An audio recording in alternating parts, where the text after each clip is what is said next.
واشهد ان محمدا عبده ورسوله يا ايها الناس اتقوا ربكم الذي خلقكم من نفس واحده وخلق منها زوجها وبث منهما رجالا كثيرا ونساء واتقوا الله الذي تساءلون به والارحام ان الله كان عليكم رقيبا اما بعد فان خير الحديث كتاب الله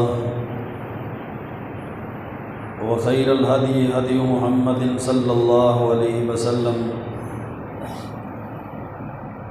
وشر الامور محدثاتها وكل محدثة بدعة وكل بدعة ضلالة وكل ضلالة في النار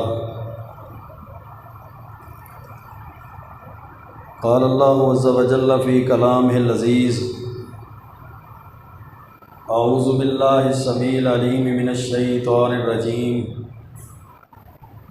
من همزه ونفخه ونفسه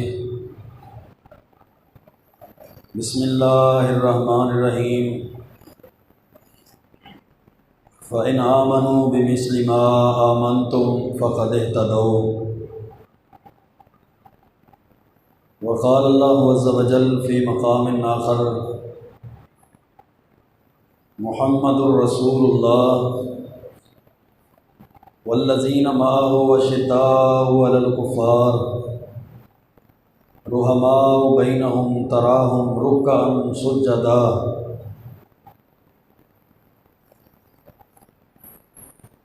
رب اشرح لي صدري ويسر لي امري واحلل عقدة من لساني يفقهوا قولي رب زدني علما سبحانك لا علم لنا الا ما علمتنا انك انت العليم الحكيم اللهم صل وسلم على نبينا محمد وعلى آله وبارك وسلم وصل عليه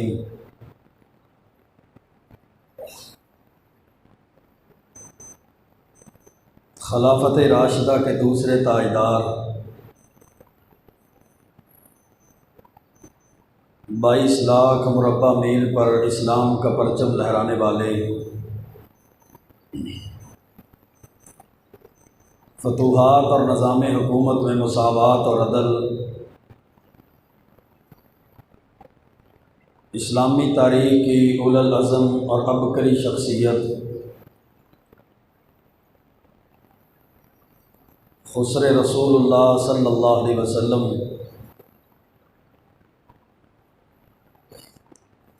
اور رسالت کے انتہائی قریبی رفیق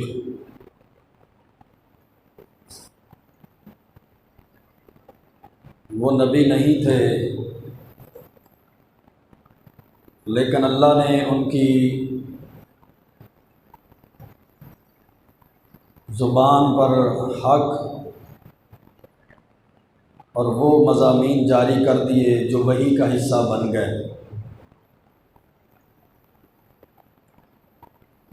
اسلام قبول کرنے کے بعد وہ اسلام اور پیغمبر اسلام کے شدائی بن گئے۔ وہ عموماً اللہ کے رسول صلی اللہ علیہ وسلم کے ساتھ رہتے تھے اور آپ کے مشیر خاص بن گئے۔ تادم حیات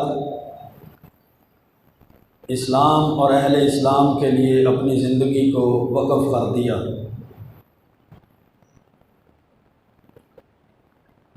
وہ ایسی شخصیت تھی جن کو اللہ کے رسول صلی اللہ علیہ وسلم نے اپنے رب سے مانگ کے لیا تھا۔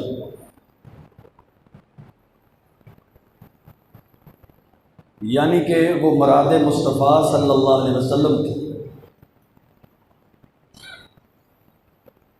اسلام کی یہ عظیم شخصیت خلافت راشدہ کے دوسرے تاجدار حضرت عمر بن خطاب رضی اللہ تعالیٰ عنہ ہیں۔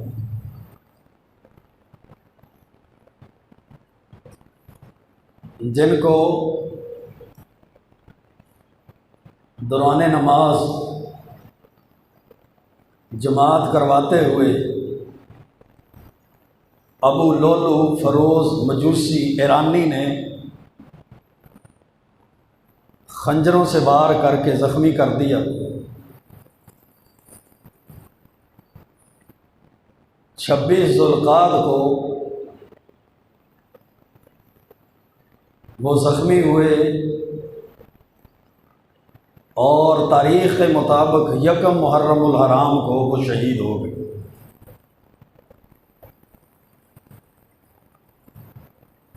اللہ رب العزت نے ان کو کیسی عظیم شخصیت بنایا تھا، ان کی شان، ان کا مقام اور مرتبہ کتنا عظیم رکھا تھا، ان کی سیرت کتنی پاکیزہ تھی کہ قرآن کریم کے اندر اللہ رب العزت نے صحابہ کرام کے بارے میں فرمایا فَإِنْ آمَنُوا بِمِثْلِ مَا آمَنْتُمْ بِهِ فَقَدْ اهْتَدَوْا، اگر لوگ ایسے ایمان لائیں گے جیسے صحابہ ایمان لے کر آئے ہیں تو وہ یقیناً ہدایت پا جائیں گے۔ وہ ہدایت یافتہ لوگ تھے، وہ دنیا کے اندر چلتی پھرتی جنتی روحیں تھیں، وہ نفوس قدسیہ اور پاک باز ہستیاں تھیں۔ آئیے ان کی سیرت کا مطالعہ کرتے ہیں کہ جن کے ایمان کی اللہ نے مثالیں دی ہیں، جو اللہ کے رسول صلی اللہ علیہ وسلم کے انتہائی قریبی ساتھی اور رفیق تھے، اللہ نے ان کی سیرت اور ان کی شان اور ان کا مقام کیسا بنایا تھا کہ اللہ کے پیارے پیغمبر علیہ الصلوۃ والسلام نے مکی زندگی میں اللہ سے دعا کی۔ جامع ترمذی کے اندر حدیث ہے، اللہم اعز الاسلام باحب ہذین الرجلین، اے اللہ ان 2 شخصیات کی وجہ سے اسلام کو عزت عطا فرما، اور ان دونوں میں سے جس کو تو پسند کرتا ہے اس کو اسلام کی عمارت کے اندر داخل فرما۔ بِأَحَبِّ هَذَيْنِ الرَّجُلَيْنِ إِلَيْكَ،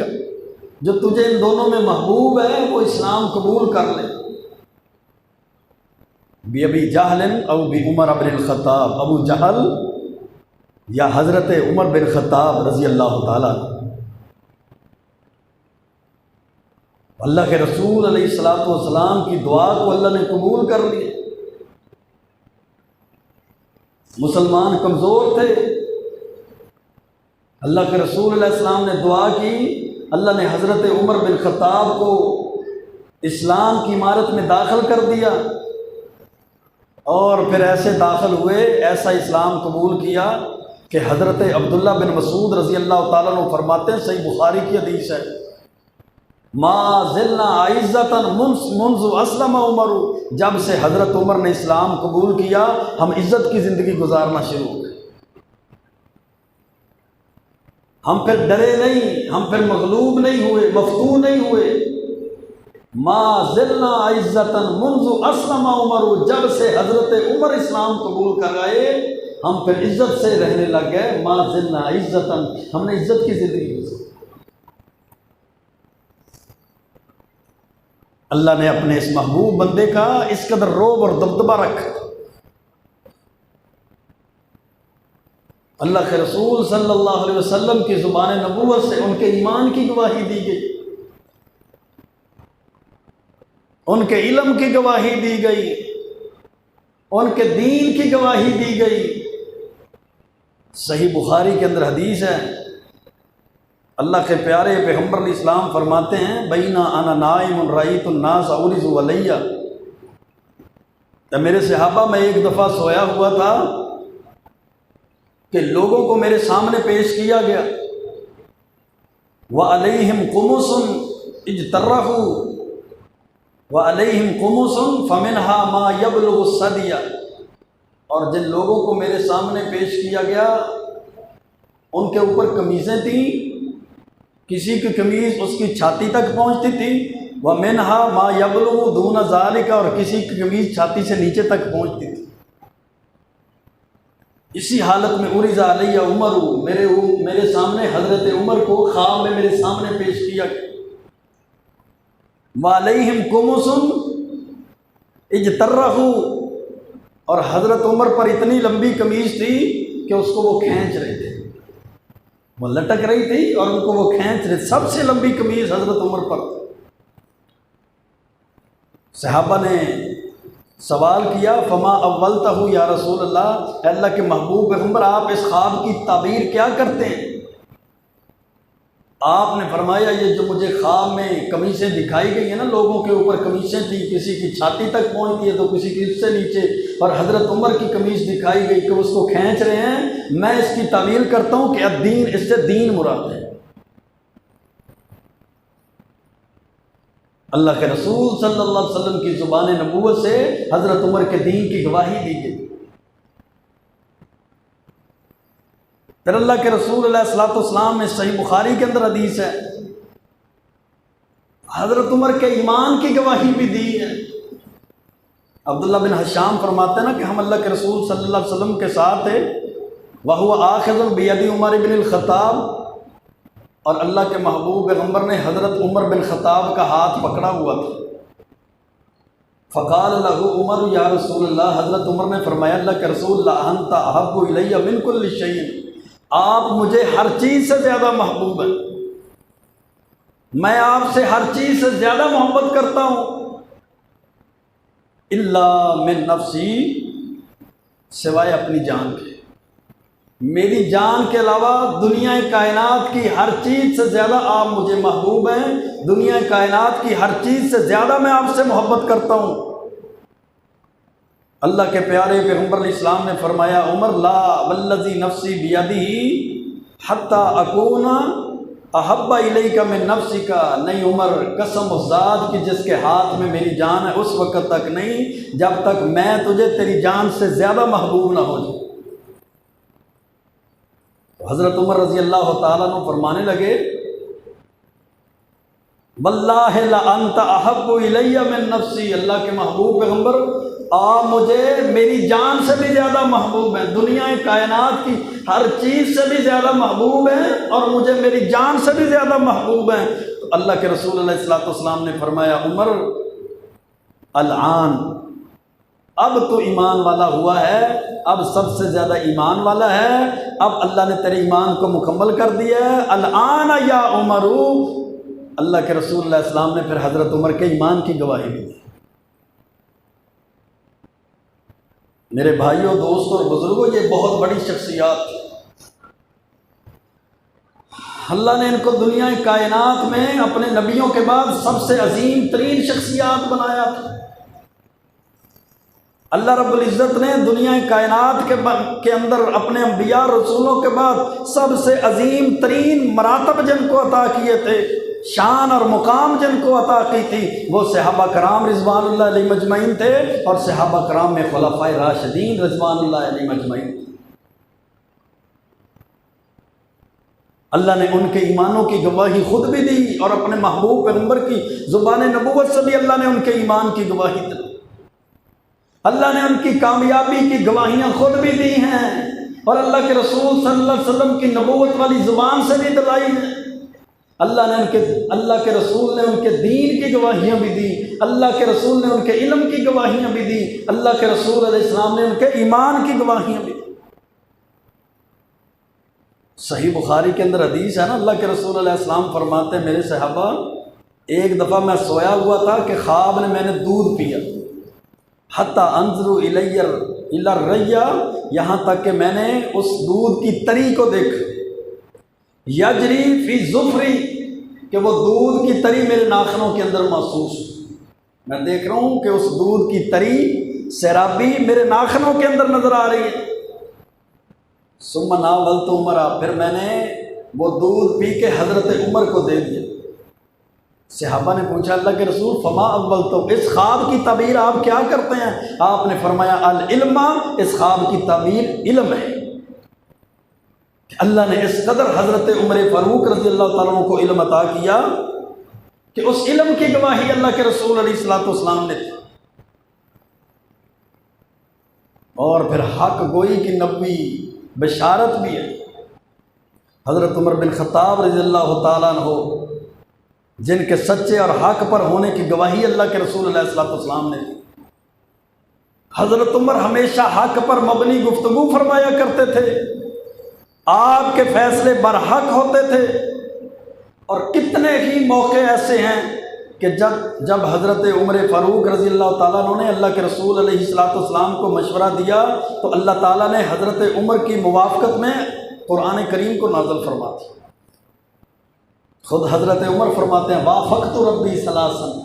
میں نے اپنے رب کی موافقت 3 موقعوں پہ کی ہے، جو میرا مشورہ تھا اللہ نے وہی مشورہ اپنے قرآن میں نازل فرما دیا، چاہے وہ پردے کا مسئلہ ہو یا بدر کے قیدیوں کا مسئلہ ہو۔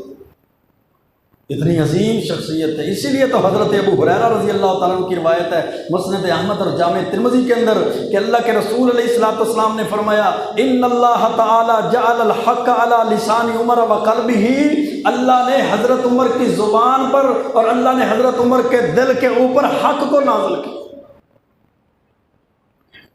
گویا حضرت عمر نبی تو نہیں تھے، لیکن جو مشورے حضرت عمر نے اللہ کے رسول صلی اللہ علیہ وسلم کو دیے تھے اللہ نے ان مشوروں کو وہی بنا کے نازل کیا تھا۔ ان اللہ جعل الحق علی لسان عمر، اللہ نے حضرت عمر کی زبان پہ بھی اور حضرت عمر کے دل پر بھی حق کو نازل فرمایا۔ اور صحیح بخاری کے اندر حدیث ہے، حضرت ابو ہریرہ رضی اللہ تعالیٰ عنہ فرماتے ہیں اللہ کے رسول علیہ السلام نے فرمایا میرے صحابہ لقد کان فیما قبلکم من الامم محدثون، تم سے پہلے امتوں کے اندر ایسے نیک بندے تھے جن کو الہام ہوتا تھا، اللہ جن کے دلوں کے اندر نیکی کی حق کی بات کو ڈالتا تھا۔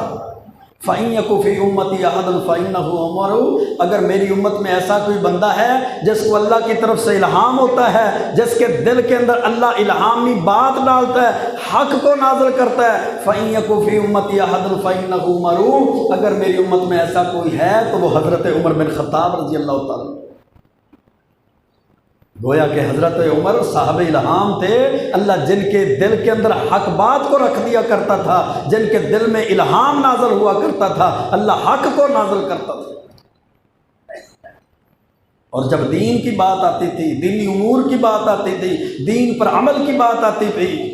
تو اللہ کے رسول علیہ الصلوۃ والسلام نے فرمایا، جامع ترمذی کی حدیث ہے، ارحم امتی بامتی ابو بکر، میری امت کے اندر امت میں سب سے زیادہ امت کے لیے جو رحیم ہے، جو رحم دل ہے، وہ حضرت ابو بکر ہیں، واشدہم فی امر اللہ عمر، اور اللہ کے دین کے امور میں سب سے زیادہ جو سخت ہیں وہ حضرت عمر بن خطاب رضی اللہ تعالیٰ۔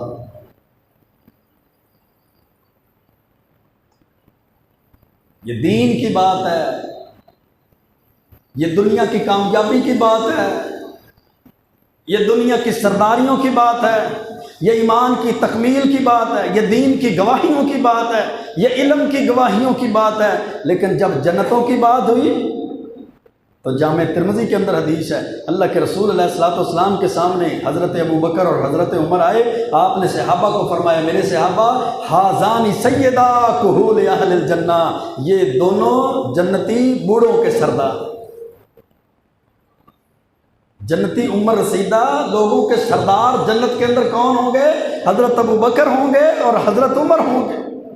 الا النبیین والمرسلین، سوائے نبیوں اور رسولوں۔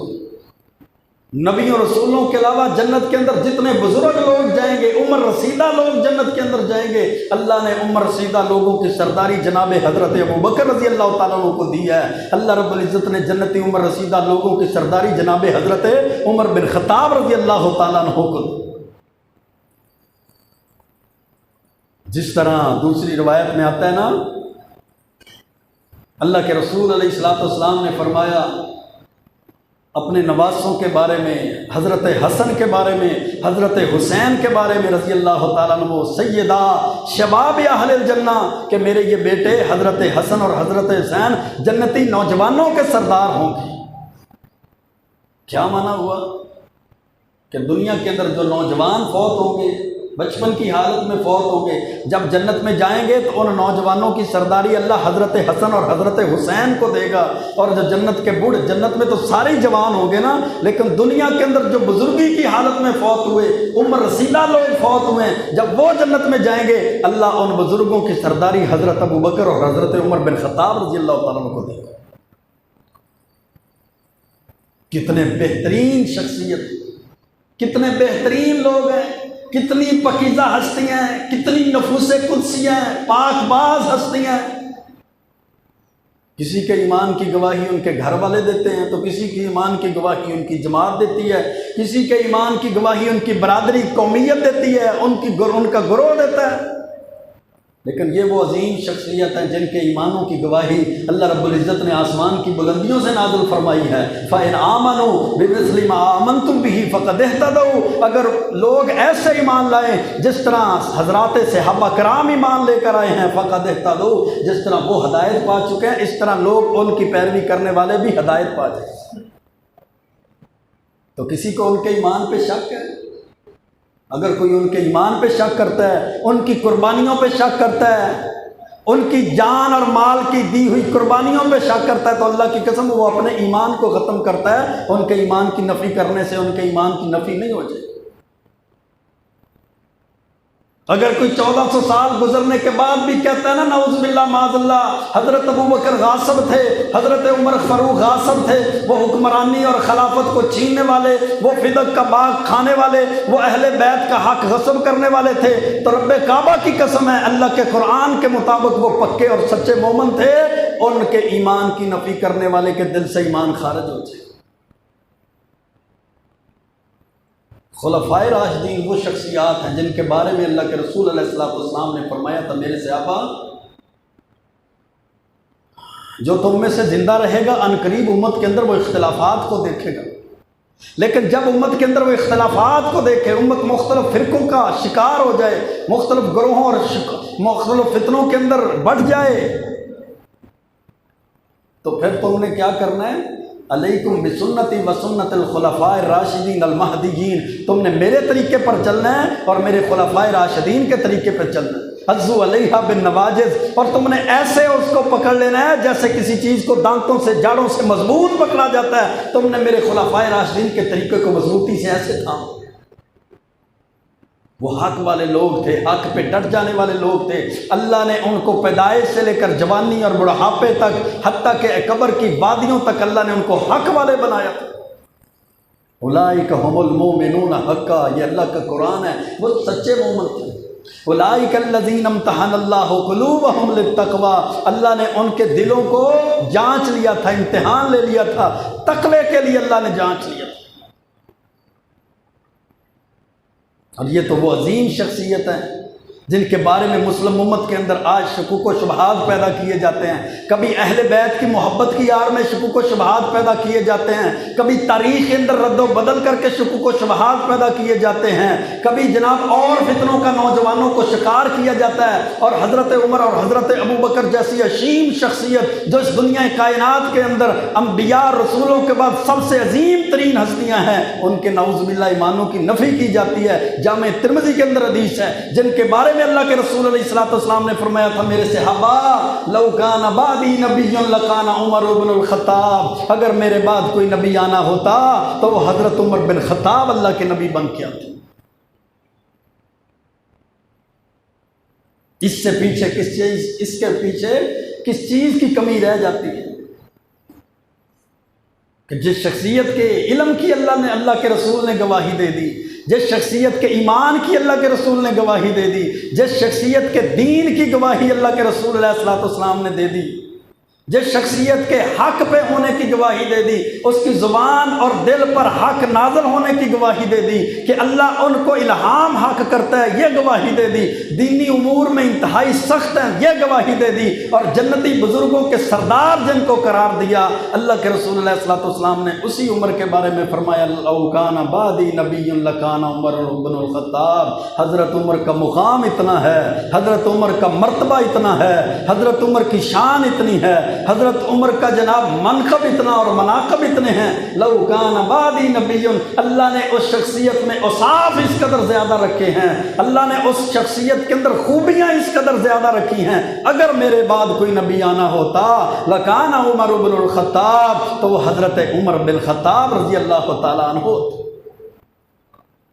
حضرت عمر فاروق کی شان میں اللہ کے قرآن کی کوئی آیت اور نہ بھی پڑھی جائے، اللہ کے رسول صلی اللہ علیہ وسلم کی کوئی حدیث اور نہ بھی ہو، کوئی اسلام اور تاریخ کا کوئی اور واقعہ نہ بھی ہو، تو اللہ کے رسول صلی اللہ علیہ وسلم کے اس صحابی حضرت عمر بن خطاب کی شان، مقام، مرتبے اور عظمت اور حق کو ثابت کرنے کے لیے یہی حدیث کافی ہے جس کے اندر اللہ کے رسول نے فرمایا لو کان بعدی نبی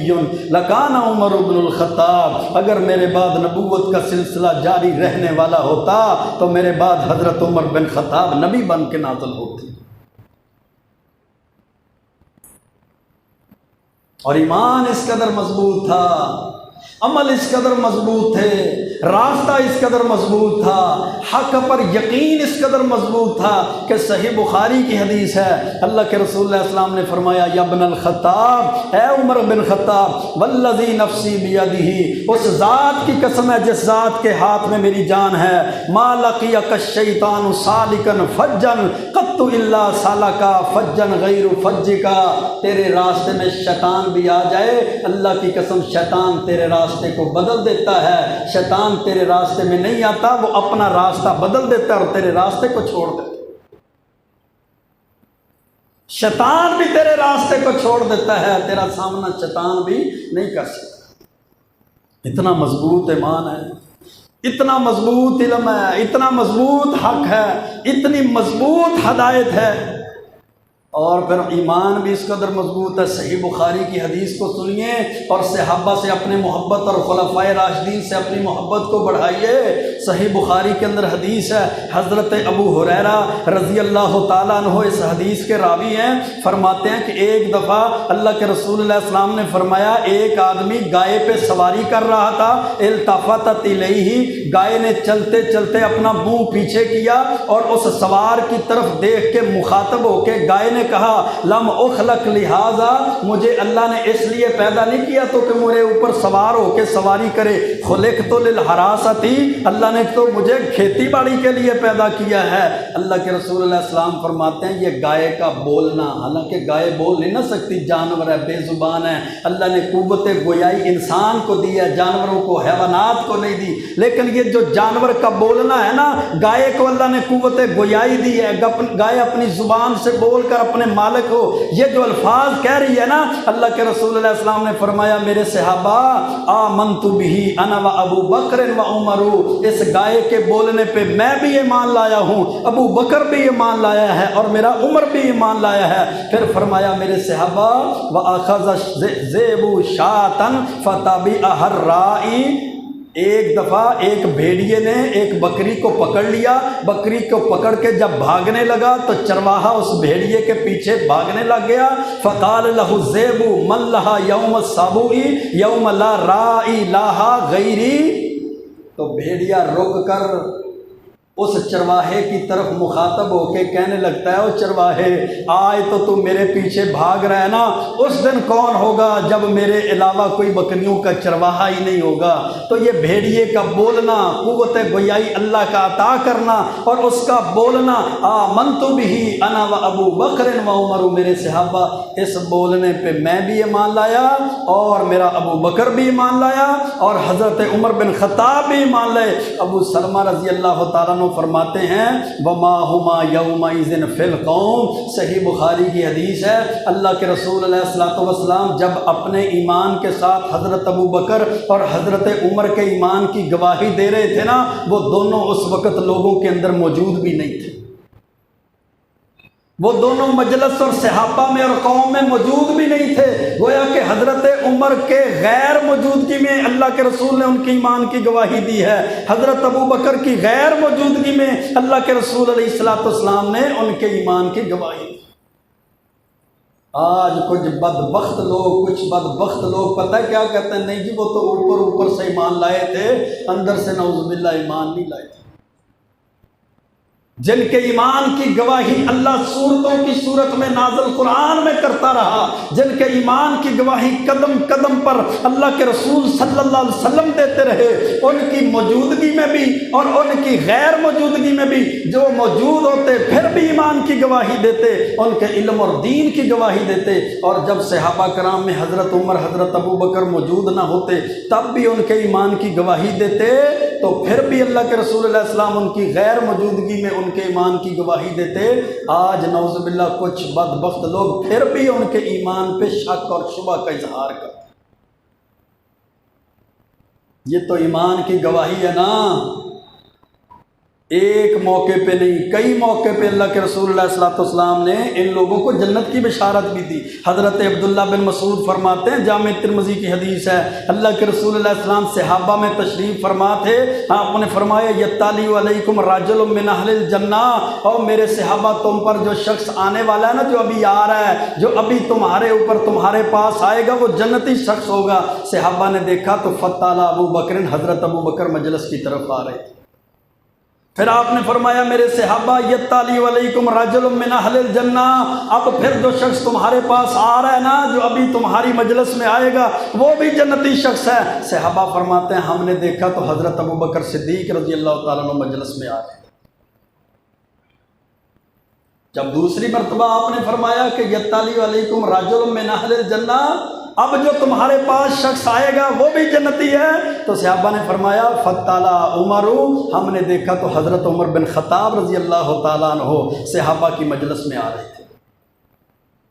اور دوسرا موقع جامع صحیح بخاری کے اندر حدیث ہے، حضرت ابو موسیٰ اشعری رضی اللہ تعالیٰ عنہ فرماتے ہیں میں اللہ کے رسول صلی اللہ علیہ وسلم کے ساتھ تھا، آپ مدینہ کے باغات میں سے ایک باغ میں داخل ہوئے، میں بھی آپ کے پاس کھڑا ہو گیا، کسی نے اس کا دروازہ کھٹکھٹایا، آپ نے فرمایا افتح لہ وبشرہ بالجنہ، ابو موسیٰ دروازہ کھول دے اور آنے والے کو جنت کی بشارت دے دے۔ میں نے دروازہ کھولا تو حضرت ابو بکر صدیق تھے، میں نے جنت کی بشارت دے دی۔ حضرت ابو بکر صدیق داخل ہو گئے، اللہ کے رسول کے پاس آ کر بیٹھ گئے، پھر کسی نے اجازت طلب کی، دروازہ کھٹکھٹایا، اللہ کے رسول علیہ السلام نے فرمایا افتح لہ وبشرہ بالجنہ، ابو موسیٰ دروازہ بھی کھول دے اور آنے والے کو جنت کی بشارت بھی دے دے۔ ففتحت لہ وبشرتہ بالجنہ، میں نے دروازہ بھی کھولا اور آنے والے کو جنت کی بشارت بھی دی، اور وہ آنے والے حضرت عمر بن خطاب رضی اللہ تعالیٰ عنہ تھے۔ یعنی دنیا کے ساتھ آخرت کی کامیابیاں، جنت کی سرداری۔ اور جامع ترمذی کے اندر حدیث ہے، اللہ کے رسول علیہ السلام نے فرمایا رأیت فی الجنت قصرا من ذہب، میں نے جنت کے اندر ایک سونے کا محل دیکھا، فقلت لمن ھذا، میں نے پوچھا یہ سونے کا اتنا خوبصورت عظیم ترین محل کس کا ہے؟ مجھے کہا گیا لعمر ابن الخطاب، یہ حضرت عمر بن خطاب کا ہے۔ میں جب داخل ہونا چاہا، ایک روایت میں الفاظ ہیں کہ اس کے پاس میں نے ایک عورت کو وضو کرتے ہوئے دیکھا، تو اللہ کے رسول علیہ السلام نے فرمایا میرا دل کیا کہ میں اس محل میں داخل ہو کر محل کے اندر کی خوبصورتی، تزئین و آرائش اور سہولیات کو دیکھوں۔ فذکرت غیرتہ، مجھے حضرت عمر کی غیرت ایمانی یاد آ گئی کہ حضرت عمر تو پسند نہیں نہ کرے گا کہ اس کی اجازت کے بغیر اس کے گھر میں کوئی داخل ہو جائے۔ فولیت مدبرا، تو میں پیچھے آ گیا۔ حضرت عمر سن رہے تھے، یہ بات سن کر رونے لگ گئے اور فرمانے لگے علیک اغار یا رسول اللہ، اے اللہ کے محبوب پیغمبر، کیا عمر آپ پہ بھی غیرت کھائے گا؟ آپ کہتے ہیں مجھے عمر کی غیرت یاد آ گئی اس لیے میں عمر کے اس جنتی محل میں داخل نہیں ہوا۔ اللہ کے رسول، کیا میں آپ پہ بھی غیرت کھاؤں گا؟ اللہ کے رسول علیہ السلام کو اللہ تعالیٰ نے دنیا کے اندر رہتے ہوئے حضرت عمر کے جنت کے محل دکھا دیے تھے۔ کیا اب بھی انسان کو کوئی شبہ باقی رہ جاتا ہے؟ کوئی شکوک و شبہات اس کے دل میں باقی رہ جاتے ہیں؟ پھر عشرہ مبشرہ میں سے اللہ کے رسول علیہ الصلوۃ والسلام نے جن 10 صحابہ کو جنت کی بشارت دی تھی نا، ان میں سب سے پہلے آپ نے فرمایا میرے صحابہ ابو بکر فی الجنہ و عمر فی الجنہ، سب سے پہلے فرمایا ابو بکر جنتی ہیں، پھر آپ نے فرمایا عمر فاروق جنتی۔ اللہ نے حضرت عمر کا ایمان اس قدر مضبوط رکھا تھا، حق پہ ڈٹ جانا اس قدر مضبوط رکھا تھا کہ امت کے اور فتنوں کے درمیان اللہ نے حضرت عمر کو ایک دروازہ بنا دیا۔ ایک دن پوچھا تھا نا حضرت عمر رضی اللہ تعالیٰ عنہ سے نے صحابہ سے کہ فتنوں کے بارے میں اللہ کے رسول علیہ السلام کی حدیث کس کو یاد ہے؟ حضرت حذیفہ بن یمان فرماتے ہیں مجھے کہا کیسی ہے؟ کہا التی یموج کموج البحری، اس طرح دنیا میں فتنے ہوں گے جس طرح سمندر کی لہریں اور موجیں ہوتی ہیں۔ فرمایا میں ان فتنوں کی بات نہیں کر رہا، جن فتنوں کی میں بات کر رہا ہوں ان کے بارے میں بتا۔ فرمایا یا امیر المومنین لا باس علیک منہا، آپ کو ان فتنوں کا کوئی خطرہ اور ڈر نہیں ہے، کیونکہ ان بینک و بینہا بابا مغلقا، اللہ نے آپ کے اور ان فتنوں کے درمیان ایک دروازہ بند دروازہ قائم کر دیا ہے۔ حضرت عمر فرماتے ہیں حذیفہ یفتح او یکسر، کیا وہ دروازہ کھولا جائے گا یا وہ دروازہ توڑا جائے گا؟ حضرت حذیفہ بن یمان فرماتے ہیں بل یکسر، بلکہ وہ دروازہ کھولا نہیں جائے گا، توڑا جائے گا۔ اس دروازے سے مراد حضرت عمر بن خطاب تھے، اور توڑے جانے سے مراد حضرت عمر بن خطاب کو شہید کیا جائے گا۔ اور شہادت سے مراد یہ ہے کہ جب حضرت عمر کو شہید کیا جائے گا پھر امت پر وہ فتنے آ جائیں گے جو اس امت پر حضرت عمر بن خطاب کے بعد آنے والے فتنے پہلے فتنے والے نہیں۔ جن فتنوں کا شکار امت پہلے نہیں تھی، بند تھے، بند، حضرت عمر ان فتنوں کے خلاف بند تھے، دیوار تھے، دروازہ تھے، لیکن جب حضرت عمر کو شہید کیا گیا پھر امت پر ایسے ایسے فتنے آئے جن فتنوں کا تدارک اور روک تھام آج تک نہیں ہو سکی۔ حضرت ابو سعید خدری فرماتے ہیں، جامع ترمذی کی حدیث ہے، راوی حدیث حضرت ابو سعید خدری ہیں، فرماتے ہیں اللہ کے رسول صلی اللہ علیہ وسلم نے فرمایا ما من نبی الا ولہ وزیران من اہل السماء، اللہ کا کوئی بھی نبی ہے تو اللہ نے اس کے 2 وزیر آسمانوں میں بنائے ہیں اور 2 وزیر من اہل الارض زمین میں بنائے ہیں۔ فاما وزیرا یا من اہل السماء، میرے صحابہ اللہ نے جو آسمان والوں میں میرے 2 وزیر بنائے ہیں نا، وہ ایک جبریل ہے اور ایک میکائیل ہے۔ وَأَمَّا وَزِيرَا مِنْ أَهْلِ الْأَرْضِ، اور جو 2 میرے وزیر زمین والوں میں ہیں، فَأَبُو بَكْرٍ وَعُمَرُ، وہ حضرت ابو بکر اور حضرت عمر فاروق رضی اللہ تعالی عنہ۔ 10 سال 6 مہینے 10 دن تک 22 لاکھ مربع میل پر خلافت کرنے والے، نظام عدل قائم کرنے والی شخصیت کو تاریخ حضرت عمر بن خطاب رضی اللہ تعالی عنہ کے نام سے جانتی ہے۔ اور آپ کے 10 سالہ دور کے اندر 3600 علاقے فتح ہوئے، 3600 علاقوں کے اندر 3600 علاقوں کے اندر اسلام کا پرچم لہرایا، 900 جامع مساجد تعمیر ہوئیں، 4000 عام مساجد تعمیر کی گئی۔ کیسر اور کسریٰ کی بڑی بڑی سلطنتوں کا آپ کے دور کے اندر قلعہ کما کیا گیا، بیت المقدس کو فتح کیا گیا۔ جس راستے سے حضرت عمر گزرتے تھے شیطان بھی وہ راستہ چھوڑ دیا کرتا تھا۔ 33 سال کی عمر میں 33 برس کی عمر میں اسلام قبول کرنے والے اور آپ کی بیٹی حضرت حفظہ رضی اللہ تعالی عنہا اللہ کے رسول صلی اللہ علیہ وسلم کے نکاح میں تھی کہ آپ کو فجر کی جماعت کرواتے ہوئے ابو لولو فروز مجوسی نے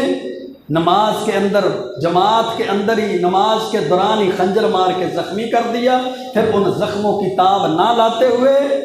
حضرت عمر بن خطاب رضی اللہ تعالیٰ عنہ یکم محرم الحرام کو اللہ کے پاس چلے گئے، اور اللہ کے رسول صلی اللہ علیہ وسلم کی یہ پیشین گوئی پوری ہو گئی جو صحیح بخاری کے اندر موجود ہے کہ آپ ایک دن احد پہاڑ پہ چڑھے تھے اور احد پہاڑ نے ہلنا شروع کر دیا تھا۔ آپ نے فرمایا تھا اثبت یا احد فما علیک الا نبی و صدیق و شہیدان، تیرے اوپر آج اللہ کا ایک نبی کھڑا ہے، ایک ابو بکر صدیق کھڑے ہیں اور 2 شہید کھڑے ہیں۔ 2 شہیدوں سے مراد حضرت عمر بن خطاب اور حضرت عثمان بن عفان رضی اللہ تعالی عنہ۔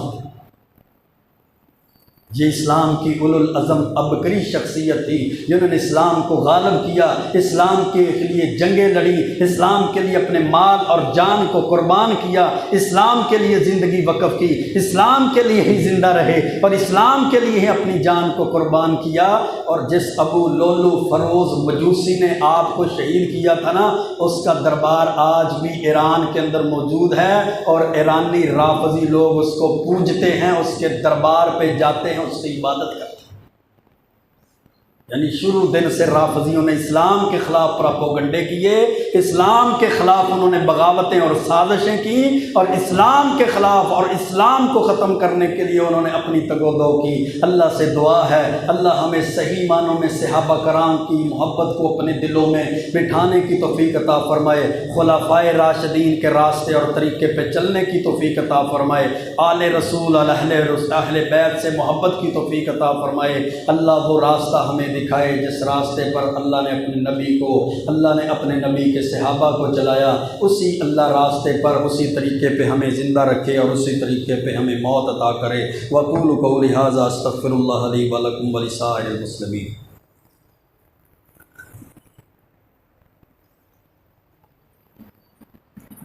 إِنَّ الْحَمْدَ لِلَّهِ نَحْمَدُهُ وَنَسْتَعِينُهُ